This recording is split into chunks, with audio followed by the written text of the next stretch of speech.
റബ്ബ് സുബ്ഹാനഹു വ തആലക്ക് ഏറ്റവും ഇഷ്ടപ്പെട്ട അവൻ്റെ അടിമകൾക്ക് പറ്റിപ്പോകാവുന്ന അബദ്ധങ്ങൾ റബ്ബ് തന്നെ മനുഷ്യന് പറഞ്ഞു തരികയും അതിൽ നിന്ന് മോചനം നേടാനുള്ള മാർഗത്തെ വ്യക്തമായി നിർവചിക്കുകയും ചെയ്തിട്ടുണ്ട്. അതുകൊണ്ട് തന്നെ അല്ലാഹു സുബ്ഹാനഹു വ തആലയുടെ വിശേഷണങ്ങളിൽ വളരെ പ്രധാനപ്പെട്ട ഒന്നാണ് അൽ ഗഫൂർ, പാപങ്ങൾ പൊറുക്കുക എന്ന അവൻ്റെ വിശേഷണം. വിശുദ്ധ ഖുർആനിലെ 39-ാം അധ്യായം സൂറത്തു സുമറിലെ 53-ാമത്തെ ആയത്തിൽ അല്ലാഹു സുബ്ഹാനഹു വ തആല തൻ്റെ അടിമകളെ വിളിച്ചുകൊണ്ട് പറയുന്നു, ഖുൽ, മുഹമ്മദ് നബിയെ പറയുക, യാ ഇബാദിയല്ലദീന അസ്റഫു അലാ അൻഫുസിഹിം, സ്വന്തം ആത്മാക്കളോട് അതിക്രമം പ്രവർത്തിച്ചു പോയ എൻ്റെ അടിമകളോട് പറയണം, ലാ തഖ്നതു മിർ റഹ്മത്തില്ലാ, അള്ളാഹുവിൻ്റെ കാരുണ്യത്തെക്കുറിച്ച് നിങ്ങൾ നിരാശരാകരുത്. ഇന്നല്ലാഹ യഗ്ഫിറു ദുനൂബ ജമീഅ, അല്ലാഹു സുബ്ഹാനഹു വ തആല നിങ്ങളുടെ മുഴുവൻ പാപങ്ങളും പൊറുത്തു തരും. ഇന്നഹു ഹുവൽ ഗഫൂറുർ റഹീം, അവൻ പാപങ്ങൾ പൊറുക്കുന്നവനും കരുണാനിധിയുമാകുന്നു എന്ന്. അപ്പോൾ അള്ളാഹുവിൻ്റെ വിശേഷണത്തെ പറഞ്ഞുകൊണ്ടാണ് ഈ ആയത്ത് അവസാനിക്കുന്നത്. അതുകൊണ്ട് തന്നെ പാപങ്ങൾ ചെയ്തു പോയവർക്കുള്ള ആശ്രയം പൊറുത്തു തരാൻ കഴിവുള്ള റബ്ബ് സുബ്ഹാനഹു വ തആല, വമൻ യഗ്ഫിറു ദുനൂബ ഇല്ലല്ലാഹ്, അല്ലാഹുവല്ലാതെ ആരാണ് പാപങ്ങൾ പൊറുക്കാനുള്ളത് എന്ന് വിശുദ്ധ ഖുർആനിലൂടെ അള്ളാഹു തന്നെ ചോദിക്കുന്നു. സമൂഹത്തിൽ പ്രത്യേകിച്ച് റമദാനൊക്കെ വരുന്ന സന്ദർഭങ്ങളിൽ പാപമോചനത്തിൻ്റെ പേരിൽ, പാപങ്ങൾ പൊറുത്തു കിട്ടാൻ എന്ന പേരിൽ പലതരത്തിൽ റബ്ബല്ലാത്തവരിലേക്ക് തിരിയുന്ന സ്വഭാവങ്ങൾ അവസാനത്തെ 10-ൽ പോലും വ്യാപകമായി കാണാൻ പറ്റുന്ന ദുരന്തപൂർണമായ അവസ്ഥ നമ്മുടെ സമുദായത്തിൻ്റെ ഉള്ളിൽ പോലും കാണാൻ കഴിയും.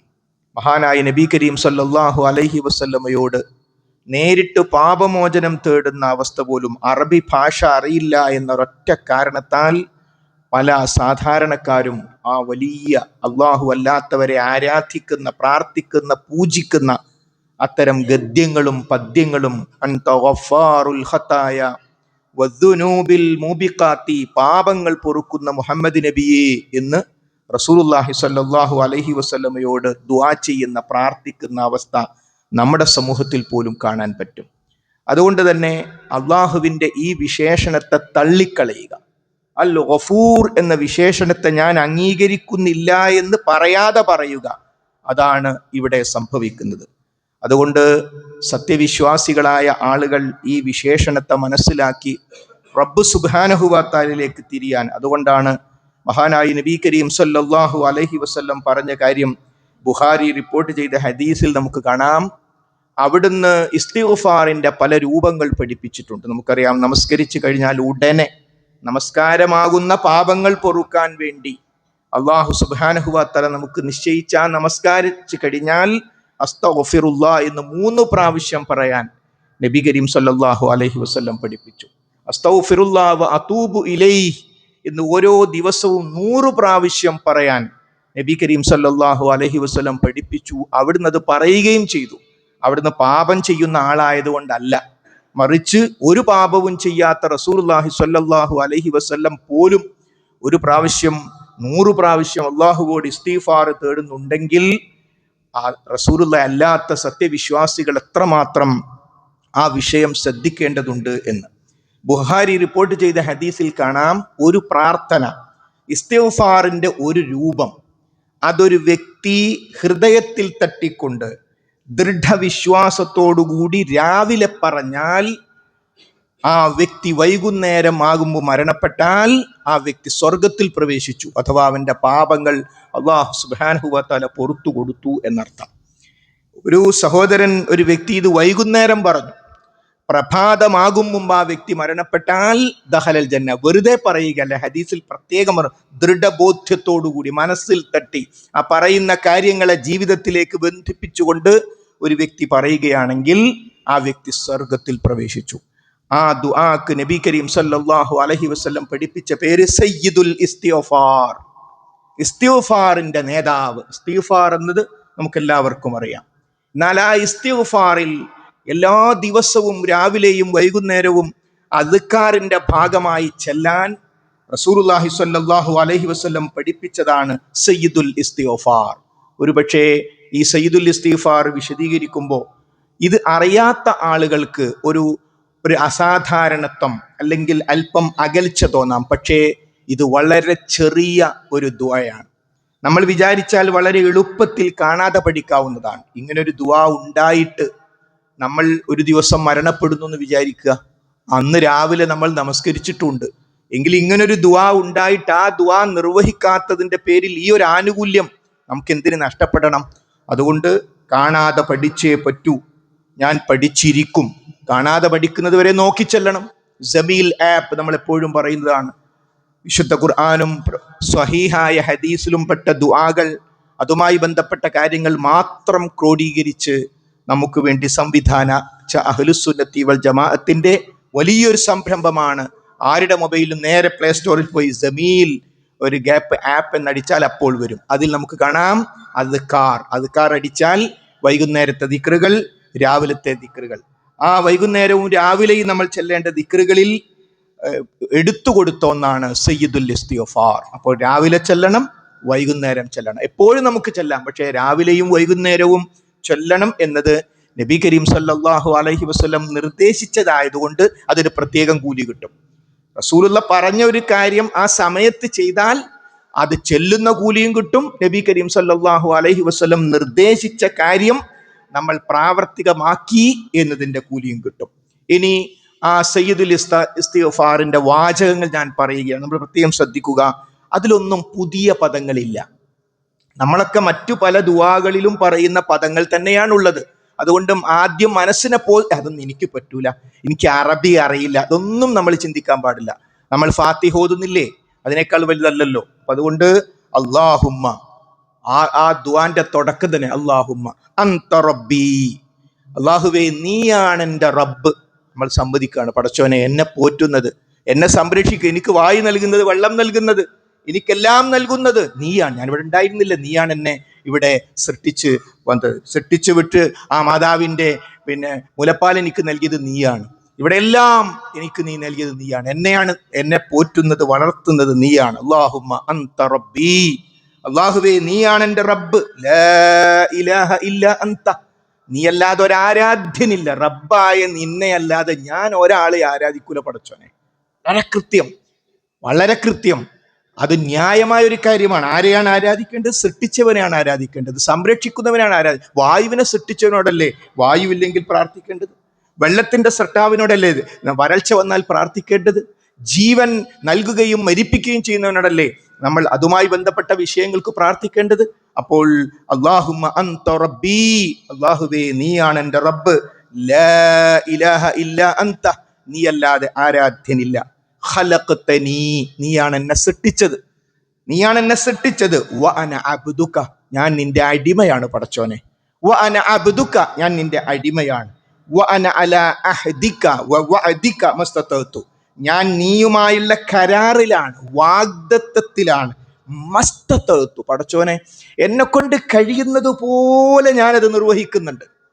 ഈ സയ്യിദുൽ ഇസ്തിഗ്ഫാർ ചെല്ലുന്നതുമായി ബന്ധപ്പെട്ട് റസൂൽ പഠിപ്പിച്ച ഹദീസിൽ പറയുന്ന പദം ഹൃദയത്തിൽ തട്ടിക്കൊണ്ട് അവനവനുമായി ബന്ധിപ്പിച്ചുകൊണ്ട് ഒരാൾ ഇത് പറഞ്ഞാൽ, രാവിലെ പറഞ്ഞാൽ വൈകുന്നേരത്തിനടുക്ക് മരിച്ചാൽ സ്വർഗത്തിൽ നിന്നാണ്.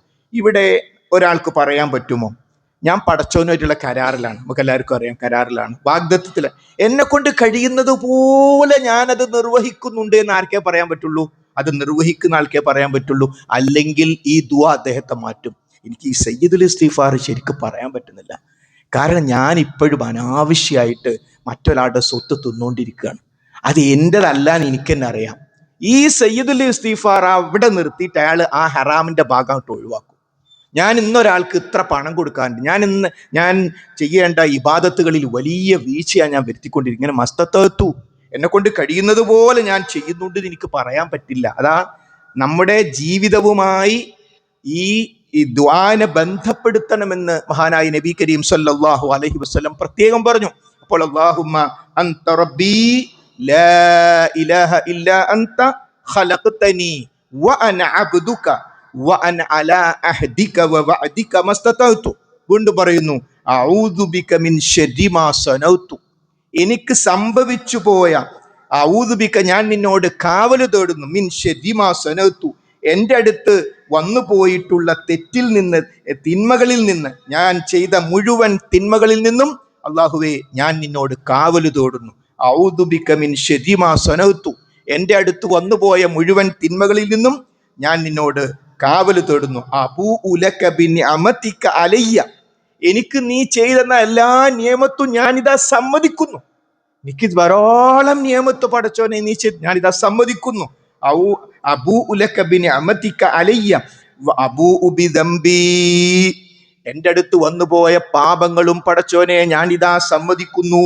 നമ്മൾ പടച്ചോനോട് പറയാ, രാവിലെ വൈകുന്നേരം പടച്ചോനോട് പറയാണ്, ഒന്ന് അടങ്ങിയിരുന്നിട്ട് അല്ലെങ്കിൽ സ്വസ്ഥമായിട്ട് അർത്ഥം ഉൾക്കൊണ്ട് മനസ്സ് തട്ടിയിട്ട് പടച്ചോനോട് പറയുന്നു, അബൂഉ ലക ബിനിഅമതിക അലയ്യ, നീ എനിക്ക് ചെയ്തു തന്ന അനുഗ്രഹങ്ങളെ ഞാൻ നിന്നോട് സമ്മതിക്കുന്നു.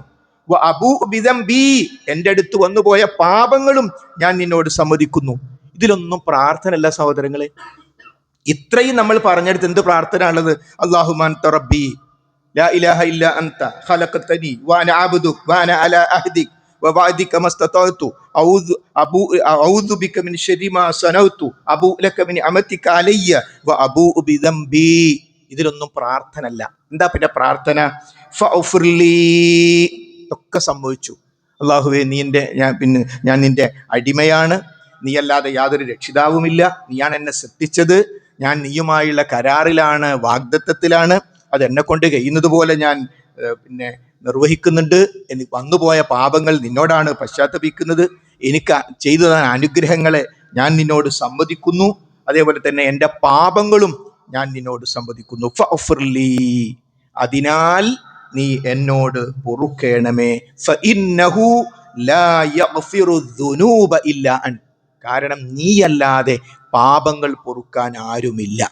നമ്മൾ ചെയ്ത ഒരു തെറ്റിന് പരലോകത്ത് നമ്മൾ ശിക്ഷിക്കപ്പെടാതിരിക്കണമോ? ഒരൊറ്റ മാർഗ്ഗമേ ഉള്ളൂ, പരലോകം സൃഷ്ടിച്ച പടച്ചോൻ നമുക്കത് പുറത്തുതരാം. ഒരു സൃഷ്ടിയോട് ഇത് പറയാൻ പാടില്ല. അതാണ് വമൻ യഗ്ഫിറു ദുനൂബ ഇല്ലല്ലാഹ്, അല്ലാഹു അല്ലാതെ ആരാണ് പാപങ്ങൾ പൊറുക്കാനുള്ളത്? ഖുർആന്റെ ചോദ്യമാണ്. നമ്മൾ പറയാ പലരും ഉണ്ട് പാപങ്ങൾ പൊറുക്കാൻ എന്ന മറുപടി ആകുന്നതോടുകൂടി കഴിഞ്ഞു. കുറേ കാര്യങ്ങൾ സഹോദരി സഹോദരന്മാരെ ഈ ദുആയിലുണ്ട്. ഈ ദുആഇന്റെ തുടക്കം തന്നെ കലിമത്തു ഷഹാദ ആവർത്തിച്ചുകൊണ്ടാണ്. നമ്മുടെ കലിമത്തു ഷഹാദ ആവർത്തിക്കുകയാണ് സയ്യിദുൽ ഇസ്തിഗ്ഫാർ. അല്ലാഹുമ്മ അൻത റബ്ബി ലാ ഇലാഹ ഇല്ലാ അൻത. ഫസ്റ്റ് തന്നെ കലിമത്തു ഷഹാദ ആവർത്തിക്കുകയാണ്. നീയല്ലാതെ ആരാധ്യനില്ല. അപ്പോൾ പടച്ചോനോട് പാപം പൊറുക്കാൻ കൈനീട്ടാനുള്ള യോഗ്യത എന്താ? റബ്ബ് സുബ്ഹാനഹു വ തആല അല്ലാതെ ഇബാദത്തുമായി ബന്ധപ്പെട്ട ഒരു കാര്യത്തിനും യോജിച്ച ഒരാളും ലോകത്തില്ല. ലാ ഇലാഹ ഇല്ലല്ലാഹ്, അല്ലാഹു സുബ്ഹാനഹു വ തആല അല്ലാതെ ആരാധ്യനില്ല. ആരാധനക്കർഹൻ റബ്ബ് സുബ്ഹാനഹു വ തആല മാത്രം. അത് മറ്റുള്ള ദൈവങ്ങളെ കുറ്റം പറയലാണോ? അല്ല. ഒരു ദൈവത്തെയും ആരുടെ ആരാധ്യന്മാരെയും നിന്ദിക്കാനും പരിഹസിക്കാനും വലാ തസുബ്ബു, നിങ്ങൾ മറ്റു മതസ്ഥരുടെ ആരാധ്യ വസ്തുക്കളെ നിന്ദിക്കരുത് എന്ന് പറഞ്ഞാൽ ആരാധിക്കണതിന് അർത്ഥമുണ്ടോ? ഇല്ല. ഒരു മുസ്ലിമിന് ഒരൊറ്റ ആരാധനയിൽ വെച്ചിട്ട് ഒരു സത്യമുള്ളൂ. ആ സത്യം എന്താ? സ്രഷ്ടാവായ പടച്ചോനല്ലാതെ ഇബാദത്തുമായി ബന്ധപ്പെട്ട ഒരു കാര്യത്തിനും ആർക്കും യോഗ്യതയില്ല. അത് തീവ്രവാദമാണെങ്കിൽ ഷഹാദത്ത് കലിമ തീവ്രവാദാന്ന് പറയേണ്ടി വരും. കാരണം ലാ ഇലാഹ ഇല്ലല്ലാഹ് അവർക്ക് ഇസ്ലാമിലേക്ക് വരാൻ പറ്റുമോ? പടച്ചോനെ മാത്രമേ ആരാധിക്കാൻ പറ്റൂ, പടച്ചോനോട് മാത്രമേ പ്രാർത്ഥിക്കാൻ പറ്റൂ. പൂജയും വഴിപാടും ഇബാദത്തുമായി ബന്ധപ്പെട്ട സർവ്വസംഗതികളും റബ്ബ് സുബ്ഹാനഹു വ തആല അല്ലാത്ത ഒരാൾക്കും പാടില്ല എന്ന് സമ്മതിച്ചതിന് ശേഷമാണ് ഇസ്തിഗ്ഫാറിലേക്ക് പ്രവേശിക്കുന്നത്. നീയാണ് എന്നെ സൃഷ്ടിച്ചത്, ഞാൻ നിന്റെ അടിമയാണ്, ഞാൻ നീയുമായുള്ള കരാറിലാണ്, വാഗ്ദത്തത്തിലാണ്. മസ്തതഅതു, കഴിയുന്നിടത്തോളം ഞാനതെൻ്റെ ജീവിതത്തിൽ പാലിക്കുന്നു. സഹോദരി സഹോദരന്മാരെ, ഈ സയ്യിദുൽ ഇസ്തിഗ്ഫാർ നമുക്ക് പഠിപ്പിക്കുന്ന രണ്ടാമത്തൊരു കാര്യം, ഇത് ശരിയാണോ ഈ പറഞ്ഞത് നമ്മുടെ കാര്യത്തിൽ? പടച്ചോനെ, ഞാൻ നീയുമായുള്ള കരാറിലാണ്, വാഗ്ദത്തത്തിലാണ്. എന്താ പടച്ചോനുള്ള കരാറ്? അല്ലാഹു സുബ്ഹാനഹു വ തആല ബുദ്ധിയും അതേപോലെ തന്നെ വിവേകവും നന്മതിന്മകൾ വേർതിരിച്ച് മനസ്സിലാക്കാനുള്ള കഴിവ് നമുക്കാ നൽകിയത്. വിളഞ്ഞു നിൽക്കുന്ന ഒരു പാടത്തേക്ക് ഒരു പോത്തിറങ്ങിയിട്ട് ആ നെല്ല് തിന്നാൻ തുടങ്ങിയാൽ ഇതെന്തൊരു പോത്താ, ഈ പോത്തിന് വിവരമില്ലെന്ന് ഒരാളും ചോദിക്കില്ല. ഇതാരുടെ പോത്താ, അവനറിയില്ലേ. മനുഷ്യൻ കഷ്ടപ്പെട്ട് അധ്വാനിച്ചിട്ട് കൃഷി ഇറക്കി. അപ്പൊ പോത്തിനല്ല കുറ്റം, പോത്തിന്റെ ഉടമസ്ഥനാണ്. ആ ഉടമസ്ഥ സ്ഥാനത്താണ് നമ്മളുള്ളത്. അഥവാ ഇവിടെയുള്ള കോടിക്കണക്കിന് ജീവജാലങ്ങൾക്ക് വിചാരണയില്ല സഹോദരങ്ങളെ. ഖബർ ജീവിതമില്ല. എനിക്കും നിങ്ങൾക്കും ഖബർ ജീവിതമുണ്ട്, വിചാരണയുണ്ട്. ആ വിചാരണയുള്ള നമ്മളോടാണ് നന്മയും തിന്മയും. നമ്മളിലേക്കാ പ്രവാചകന്മാർ വന്നത്, നമ്മളിലേക്കാ വേദഗ്രന്ഥങ്ങൾ വന്നത്, അത് മറ്റുള്ളവരിലേക്കല്ലല്ലോ. അതുകൊണ്ട് മരണത്തോടുകൂടി ആരംഭിക്കുന്ന ജീവിതത്തിൽ രക്ഷപ്പെടാൻ വേണ്ടി പടച്ചോനുമായി ബന്ധപ്പെട്ട കരാറുണ്ട്. ഒന്നാമത്തെ കരാർ ലാ ഇലാഹ ഇല്ലല്ലാഹ്, റബ്ബ് സുബ്ഹാനഹു വ തആലയെ മാത്രം ആരാധി. അതിലൊരു വീഴ്ചയും നമ്മുടെ അടുത്ത് വരുന്നില്ല. വഅശ്ഹദു അന്ന മുഹമ്മദ റസൂലുള്ളാഹ്. നമുക്ക് ജീവിതത്തെ എങ്ങനെയെങ്കിലും കൊണ്ടുപോകാൻ പറ്റില്ല. നമുക്കൊരു റോൾ മോഡൽ ഉണ്ട് ജീവിതത്തിന്റെ എല്ലാ കാര്യത്തിലും. ഹബീബായ നബി കരീം സ്വല്ലല്ലാഹു അലൈഹി വസല്ലം എങ്ങനെയായിരുന്നു, അതാണ് രണ്ടാമത്തെ കരാറിന്റെ ഭാഗം. മുഹമ്മദുൻ റസൂലുള്ളാഹ് എന്ന് ഞാൻ അംഗീകരിക്കുമായ അഷ്ഹദു, അത് ഞാൻ സാക്ഷ്യം വഹിക്കും, എന്റെ ജീവിതം കൊണ്ട് ഞാനത് തെളിയിക്കും. റസൂലുള്ളാഹി സ്വല്ലല്ലാഹു അലൈഹി വസല്ലം ഇടത്തോട്ടാ തുപ്പിയത്. അപ്പൊ എവിടേക്കെങ്കിലും ഞാൻ തുപ്പില്ല, ഞാൻ തുപ്പുമ്പോൾ ഇടതുഭാഗത്തേക്കാണ് തുപ്പുക. ഞാൻ ആരെ കണ്ടാലും പുഞ്ചിരിക്കും. റസൂലുള്ളാഹി സ്വല്ലല്ലാഹു അലൈഹി വസല്ലം ജാതിയും അതൊന്നും നോക്കാതെ എല്ലാ മനുഷ്യന്മാരെയും മനുഷ്യന്മാരായി കണ്ടിരുന്നു. എന്നാൽ ആദർശത്തിന്റെ വിഷയത്തിൽ ഒരു വിട്ടുവീഴ്ചയും ഹബീബായ നബി കരീം സ്വല്ലല്ലാഹു അലൈഹി വസല്ലം വരുത്തിയിരുന്നില്ല. അങ്ങനെ റസൂലുള്ളാഹി സ്വല്ലല്ലാഹു അലൈഹി വസല്ലമയുടെ ജീവിതം, റസൂലുള്ളാഹി സ്വല്ലല്ലാഹു അലൈഹി വസല്ലമയോളം നല്ല ഒരു ഭർത്താവ് ലോകത്തില്ല. ഹബീബിന്റെ എല്ലാ ഭാര്യമാരും സംതൃപ്തരായിരുന്നു. തിരക്കുള്ള നബി കരീം സല്ലല്ലാഹു അലൈഹി വസല്ലം. ലോകത്തിന്റെ വിവിധ ഭാഗങ്ങളിൽ നിന്ന് ദീൻ അന്വേഷിച്ച് ആളുകൾ വരുന്നു. പല ഭാഗത്തേക്കും ദീൻ പ്രചരിപ്പിക്കാൻ വേണ്ടി റസൂലുള്ളാഹി ആളവിടണം, യുദ്ധത്തിന് നേതൃത്വം കൊടുക്കണം, നമസ്കാരത്തിന് പള്ളിയിൽ നേതൃത്വം കൊടുക്കണം. ഇങ്ങനെ ഒട്ടേറെ ബാധ്യതകൾ നിർവഹിച്ച നബി കരീം സല്ലല്ലാഹു അലൈഹി വസല്ലം ഈ തിരക്കിനിടയിലേക്ക് എൻ്റെ വീട്ടിലെ കാര്യം ശ്രദ്ധിക്കാൻ പറ്റില്ല, ശ്രദ്ധിച്ചു, മാതൃക കാണിച്ചു എന്ന് മാത്രമല്ല, വീട്ടിലേക്ക് എത്തിയ റസൂലുള്ളാഹി സ്വല്ലല്ലാഹു അലൈഹി വസല്ലം ആ പ്രവാചകത്വത്തിന് ശേഷമുള്ള കാര്യമാ പറയുന്നത്. അവിടുത്തെ അടുക്കള ജോലികളിൽ വരെ ഭാര്യമാരെ സഹായിച്ചു. അങ്ങനെ ഏറ്റവും നല്ല ഭർത്താവ്, ഏറ്റവും നല്ല ഉപ്പ ഇബ്രാഹിം എന്ന നബി കരീം സല്ലല്ലാഹു അലൈഹി വസല്ലമയുടെ മകൻ. ഒരൊറ്റ ആൺമക്കളെയും അല്ലാഹു സുബ്ഹാനഹു വ തആല റസൂലുള്ളാഹിക്ക് ശേഷത്തേക്ക് അവശേഷിപ്പിച്ചിട്ടില്ല. അതിന്റെ യുക്തിയും ബുദ്ധിയും റബ്ബിനെ അറിയുകയുള്ളൂ. ഇബ്രാഹിം എന്ന കുട്ടി മരണപ്പെട്ടു. ആ ഉപ്പയാകുന്ന റസൂലുള്ളാഹി സ്വല്ലല്ലാഹു അലൈഹി വസല്ലം ആ മയ്യത്ത് കയ്യിലെടുത്തിട്ട് മോനെ ഉപ്പാക്ക് സഹിക്കുന്നില്ല എന്ന് പറഞ്ഞ് കരഞ്ഞു. ആ കണ്ണുനീര് ആ മയ്യത്തിന്റെ വസ്ത്രത്തിൽ ഉറ്റി എന്ന് ഹദീസിൽ കാണാം. ഉപ്പയുടെ സ്ഥാനത്ത് വല്യുപ്പ, ഏറ്റവും നല്ല ഹസൻ ഹുസൈൻ റളിയല്ലാഹു അൻഹുമ മകളുടെ കുട്ടികളാണ്. അവർക്ക് വലിയ ഇഷ്ടമാണ് നബി കരീം സ്വല്ലല്ലാഹു അലൈഹി വസല്ലം. അവർക്ക് ആനയായി കടന്നു കൊടുത്തു. കുട്ടികൾക്ക് കളിക്കാൻ വേണ്ടി കുട്ടികളുടെ മുമ്പിൽ റസൂലുള്ള കുട്ടിയായി, കുട്ടികളുടെ പ്രവാചകൻ. അത് വലിയൊരു വിഷയമാണ്. ഹദീസുകൾ പരിശോധിച്ചാൽ ധാരാളം ഹദീസുകൾ നമുക്ക് അവിടെ ചേർത്ത് വെക്കാൻ പറ്റും. ഏറ്റവും നല്ല അയൽവാസി റസൂലുള്ളയോടും സ്വല്ലല്ലാഹു അലൈഹി വസല്ലം നല്ലൊരു അയൽവാസി ഇല്ല. ഇങ്ങനെ മാതാപിതാക്കളോട് നമ്മൾക്ക് ധാരാളം ബാധ്യതകളുണ്ട്. പടച്ചോനെ, ആ ബാധ്യതകളൊക്കെ മസ്തത്താത്തു, എന്നെ കൊണ്ട് കഴിയുന്നത് പോലെ ഞാൻ നിർവഹിക്കുന്നുണ്ട് എന്ന് സയ്യിദുൽ ഇസ്തിഗ്ഫാർ പറയുന്ന എനിക്കും നിങ്ങൾക്കും പറയാൻ പറ്റുമോ? ഇല്ലെങ്കിൽ അവിടെ നിർത്തണം. ഞാൻ ഒരാളുമായിട്ട് പിണങ്ങി നിൽക്കുകയാണ്, ഞാൻ പടച്ചോനോട് ഇപ്പം എന്താ പറയുന്നത്? പടച്ചോനെ ഫഗ്ഫിർലീ, അതിനാൽ എന്നോട് പൊറുക്കേണമേ. കുടുംബത്തിൽ ഒരാളുമായി തെറ്റിക്കുന്ന 5 കൊല്ലായി, അത് ഞാൻ വിട്ടുകൊടുക്കൂല. നിന്റെതൊക്കെ പടച്ചോൻ വിട്ടുതരണം അല്ലേ? എൻ്റെ അബൂബിദംബി, എൻ്റെ പാപം ഞാൻ പുറത്തിരുന്ന് പടച്ചോനെ അതുകൊണ്ട് എനിക്ക് പുറത്തിരണേ. മറ്റോൻ പറയാ ഒന്ന് മാപ്പാക്ക്. പലരോടും ഞാൻ വിട്ടുകൊടുക്കും. എങ്ങോട്ട് വിട്ടുകൊടുക്കൂല? ആമലുകൾ മുഴുവൻ അവിടെ തങ്ങി നിൽക്കും, ആകാശത്തേക്ക് ഉയരില്ല. 2 വ്യക്തികൾ തമ്മിൽ തെറ്റി അങ്ങനെ തന്നെ നിന്നാൽ. അതുകൊണ്ട് നമ്മുടെ പാപം റബ്ബ് പൊറുത്തു തരണമെങ്കിൽ സൃഷ്ടികൾ നമ്മളോട് കാണിച്ചു പോയ അബദ്ധങ്ങൾ, ഇനി അബദ്ധം അവരുടെ ഭാഗത്താന്ന് വിചാരിക്കുക. അത് നിങ്ങൾ പറയുമ്പോഴൊന്നല്ല, അമ്മ അതിന് കാണിക്കല എന്നോട് കാണിച്ചത്. ശരി, അവന്റെ ഭാഗത്താണ് വീഴ്ച. റസൂലുള്ളാഹി പറഞ്ഞു ആദ്യം സലാം പറയുന്നതിനാണ് ബർക്കത്ത്. പരലോകത്തിൽ വിശ്വാസമുണ്ടോ? ദുനിയാവ് തോറ്റോ പരലോകത്ത് വിജയിക്കാം. അപ്പോൾ നമ്മൾ അള്ളാഹുമായുള്ള കരാറുകൾ പാലിക്കുന്നുണ്ട് എന്ന് നമ്മുടെ ഈ ദുആഇന്റെ ഭാഗമായി ഉറപ്പിക്കാൻ സഹോദരന്മാരെ നമുക്ക് സാധിക്കണം. അതുകൊണ്ട് ഈ ദുആ നമ്മളെല്ലാവരും കാണാതെ പഠിക്കണം. പോരാ, നമ്മൾ അത് നമ്മുടെ കുടുംബത്തിന് ഷെയർ ചെയ്യണം. എല്ലാ കുടുംബ ഗ്രൂപ്പിലും ഇന്ന് തന്നെ ആ ജമീൽ ആപ്പിൽ പോയി ആ ദുആ എടുത്ത് ഷെയർ എന്ന ഒരു ഓപ്ഷൻ കാണാം. നേരെ കുടുംബ ഗ്രൂപ്പിലേക്ക് ഇടുക. എല്ലാവരോടും ദുആ ചെയ്യാൻ പറയാം. നമ്മുടെ പ്രിയപ്പെട്ട ഉമ്മയോടും ഉപ്പയോടും മക്കളോടും ഹോസ്റ്റലിൽ പഠിക്കുന്ന മക്കളോടും എല്ലാവരോടും പറയുക. കാരണം സയ്യിദുൽ ഇസ്തിഗ്ഫാർ നബി കരീം സല്ലല്ലാഹു അലൈഹി വസല്ലം രാവിലെയും വൈകുന്നേരവും ചൊല്ലിയതാണ്. അല്ലാഹുമ്മ അൻത റബ്ബി, അല്ലാഹുവേ നീയാണ് എൻ്റെ റബ്ബ്, ലാ ഇലാഹ ഇല്ലാ അൻത, നീയല്ലാതെ ആരാധ്യനില്ല, ഖലഖ്തനി, നീയാണ് എന്നെ സൃഷ്ടിച്ചത്, വ അന അബ്ദുക, ഞാൻ നിന്റെ അടിമയാണ്, വ അന അലാ അഹ്ദിക വ വഅദിക, ഞാൻ നീയുമായുള്ള കരാറിലാണ്, നീയുമായുള്ള വാഗ്ദത്തത്തിലാണ്, മസ്തതഅതു, എന്നെ കൊണ്ട് കഴിയുന്നത് പോലെ ആ കരാറുകൾ വാഗ്ദത്തങ്ങൾ പാലിക്കാൻ ഞാൻ ശ്രമിക്കുന്നുണ്ട്. ഔദു ബിക മിൻ ശർരി മാ സനഅതു, എനിക്ക് പറ്റിപ്പോയ തിന്മകളിൽ നിന്ന് ഞാൻ നിന്നോട് കാവൽ തേടുന്നു, രക്ഷ തേടുന്നു. അബൂഉ ലക ബിനിഅമതിക അലയ്യ, നീ എനിക്ക് ചെയ്തു തന്ന അനുഗ്രഹങ്ങൾ പടച്ചോനെ ഞാനിതാ സമ്മതിക്കുന്നു.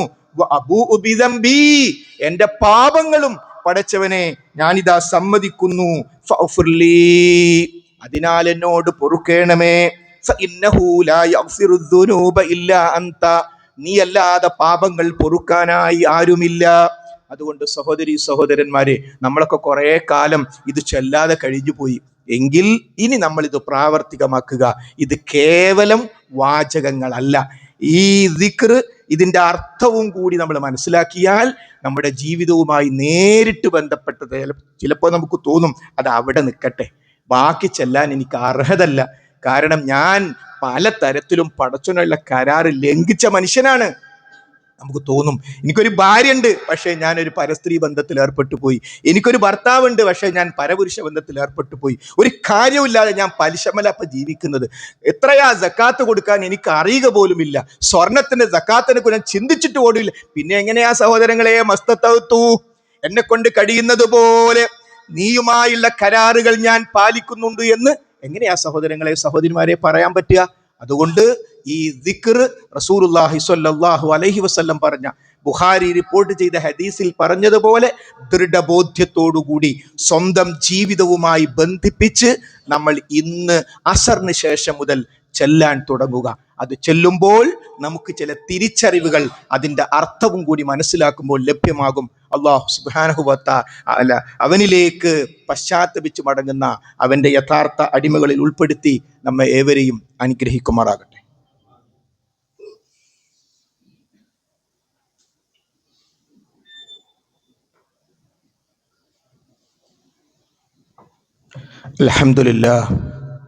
അൽഹംദുലില്ലാഹി റബ്ബിൽ ആലമീൻ വസ്സലാത്തു വസ്സലാമു അലാ റസൂലിഹിൽ അമീൻ വഅലാ ആലിഹി വസഹ്ബിഹി അജ്മഈൻ, അമ്മാ ബഅദ്.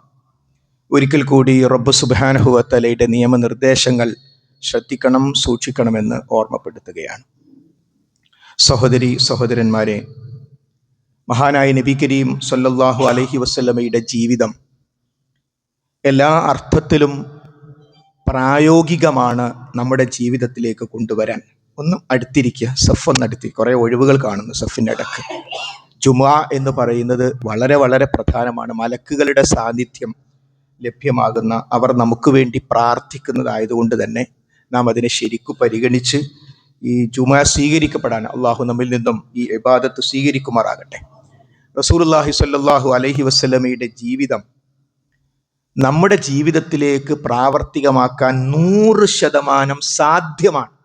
കാരണം സാധ്യമല്ലാത്ത ഒരു കാര്യം ലാ യുകല്ലിഫുല്ലാഹു നഫ്സൻ ഇല്ലാ വുസ്അഹ, കഴിയാത്ത ഒരു കാര്യം അള്ളാഹു കൽപ്പിക്കുന്ന വിഷയമേ ഇല്ല.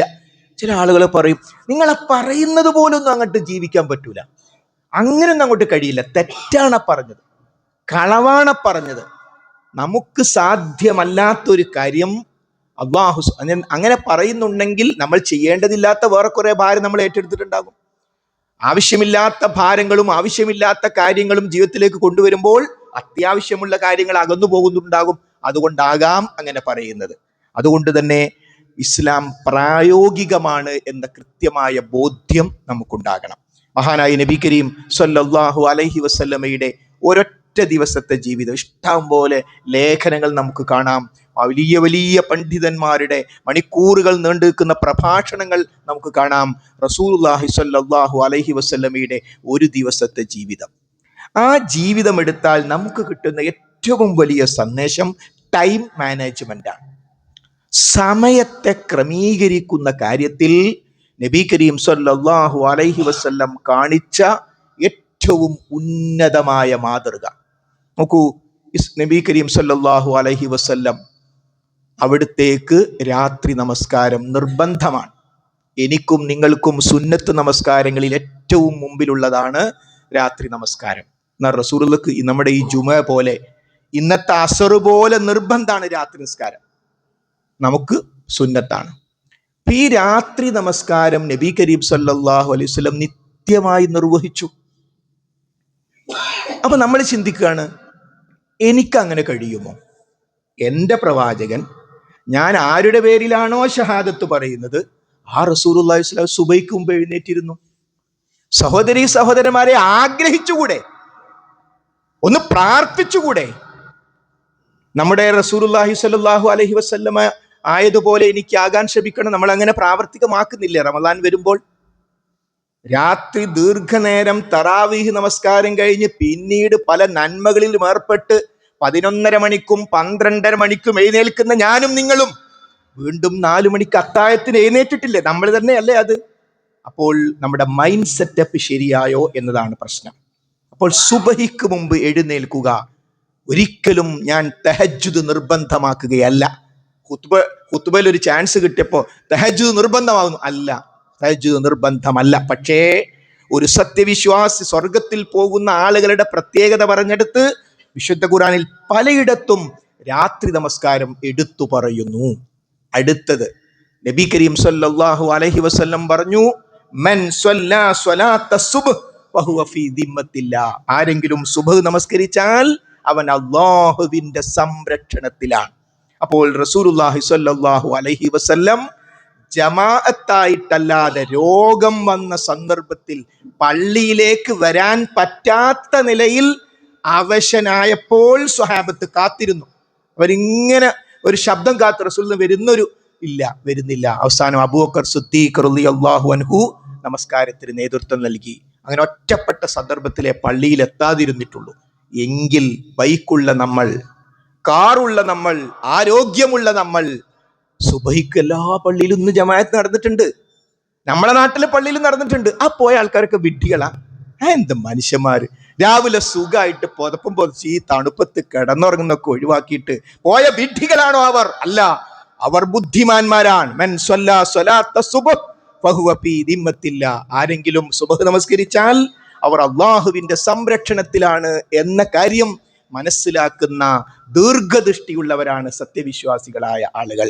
അതേപോലെ തന്നെ നമ്മൾ നേരത്തെ പറഞ്ഞതുപോലെ രാവിലത്തെ ദിക്റുകൾ, വൈകുന്നേരത്തെ ദിക്റുകൾ, ജമാഅത്ത് നമസ്കാരങ്ങൾ 5 നേരം നമസ്കരിക്കുക എന്നത് ത്യാഗമല്ല, നമ്മൾ ചെയ്യേണ്ട കാര്യമാണ്. ആ നമസ്കാരം സമയത്തിലേക്ക് കൊണ്ടുവരിക. അഖീമുസ്സലാ എന്ന് പറഞ്ഞാൽ നിസ്കരിക്കാനല്ല അതിന്റെ അർത്ഥം. നിസ്കരിച്ചാ പോരെ എന്നാ, നിസ്കരിക്കാനല്ല പറഞ്ഞത്. അഖീമുസ്സലാ, നിങ്ങൾ നമസ്കാരം നിലനിർത്തണം. എന്തിനാ ടൗണിൽ പള്ളി? നിസ്കരിച്ചാൽ മതിയെങ്കിൽ എവിടെയെങ്കിലും നിസ്കരിച്ചാൽ പോരെ. പള്ളി എന്തിനാ? ജമാഅത്തായി നിർവഹിക്കാൻ. പള്ളിയിൽ എന്തിനാ പ്രത്യേക ബോർഡ് വെച്ചത്? ഓരോ നമസ്കാരത്തിന്റെയും ജമാഅത്തിന്റെ സമയം എന്തിനാ വെച്ചത്? ആ ജമാഅത്തിന്റെ കൂലി വാങ്ങാനാണ്. പുരുഷന്മാർക്ക് വിശിഷ്യ വളരെ പ്രധാനമാണ്. അപ്പോൾ ആ ടൈം മാനേജ്മെന്റിന്റെ ഭാഗമായി 1 മണിക്കാണ് ജമാഅത്ത്, 1 മണിക്ക് എനിക്ക് പള്ളിയിലെത്തണം. 4 മണിക്കാണ് അസറെങ്കിൽ 4 മണിക്ക് എനിക്ക് പള്ളിയിലെത്തണം. അങ്ങനെ ആ ജമാഅത്ത് നമസ്കാരം കൃത്യമാകുന്നതോടുകൂടി നമ്മുടെ ജീവിതത്തിന്റെ ക്രമം നേരെ വരും. റസൂലുള്ളാഹി സ്വല്ലല്ലാഹു അലൈഹി വസല്ലം വൈകുന്നേര സന്ദർഭങ്ങൾ, രാവിലെ സന്ദർഭങ്ങൾ, രോഗികളെ സന്ദർശിക്കാൻ. നമ്മുടെ മൊബൈലിലേക്ക് ഒരു മെസ്സേജ് വന്നു, ഇന്നാൾ രോഗിയായി. ചില ആൾക്കാർ വിചാരിച്ച് പിന്നെ വരും ഇന്നാലില്ലാഹി വ ഇന്നാ ഇലൈഹി റാജിഊൻ, മരിച്ചു. ആ സമയം വിചാരിച്ച് സമയം പോയി. അങ്ങനെ വിചാരിക്കാൻ പറ്റില്ല. എത്രയും പെട്ടെന്ന് പ്രയോറിറ്റി അങ്ങോട്ട് മാറണം. നമ്മുടെ മറ്റ് മൊബൈലിൽ നോക്കി നിൽക്കലും ടൗണിൽ പോലും ഷോപ്പിംഗ് ഒക്കെ മാറണം. ഒരാൾക്ക് രോഗമാണ്, ആ രോഗിയുടെ അടുത്ത് പോയി രോഗിക്ക് വേണ്ടി ദുആ ചെയ്യണം, രോഗിക്ക് വേണ്ടി പ്രാർത്ഥിക്കണം. ഒരാൾ മരിച്ചു എന്ന് കേട്ടാൽ അപ്പം നമ്മുടെ പ്രയോറിറ്റി മാറണം, വേഗം അവിടെ എത്തണം. അവരെ കാണിക്കാനല്ല, 2 ഖീറാത്താണ് കൂലി, 2 ഖീറാത്ത്. ഉഹുദ് മലയോളം എന്ന ഒരു ഖീറാത്തിനെ കുറിച്ച് റസൂലുള്ളാഹി സ്വല്ലല്ലാഹു അലൈഹി വസല്ലം പറഞ്ഞത്. ഇങ്ങനെ സഹോദരങ്ങളെ, നമ്മുടെ ജീവിതത്തെ നന്മയിലേക്ക് കൊണ്ടുവന്നാൽ ദുന്യവിയായ ഒരു കാര്യവും നമുക്ക്, ചില ആൾക്കാർ അങ്ങനെ ദീനനുസരിച്ച് ജീവിച്ചാൽ അവർക്ക് ദുനിയാവ് നഷ്ടപ്പെട്ടു. തെറ്റാണ്. ദീനനുസരിച്ച് ജീവിച്ചാൽ അവർക്ക് ദുനിയാവും അള്ളാഹു നൽകും. അതുകൊണ്ട് ജീവിതത്തിന്റെ സമയത്തെ ക്രമീകരിച്ച് നബി കരീം സല്ലല്ലാഹു അലൈഹി വസല്ലമയുടെ മാതൃക ജീവിതത്തിലേക്ക് കൊണ്ടുവരാൻ നമ്മൾ പരിശ്രമിക്കുക. അള്ളാഹു സുബ്ഹാനഹു വ തആല തൗഫീഖ് ചെയ്യുമാറാകട്ടെ. വന്നുപോയ തെറ്റുകളും കുറ്റങ്ങളും അവൻ നമുക്ക് വിട്ടുപുറത്ത് മാപ്പാക്കി തരുമാറാകട്ടെ. നമ്മിൽ മരണപ്പെട്ടു പോയ സത്യവിശ്വാസിനികളായ എല്ലാവർക്കും അള്ളാഹു മഗ്ഫിറത്തും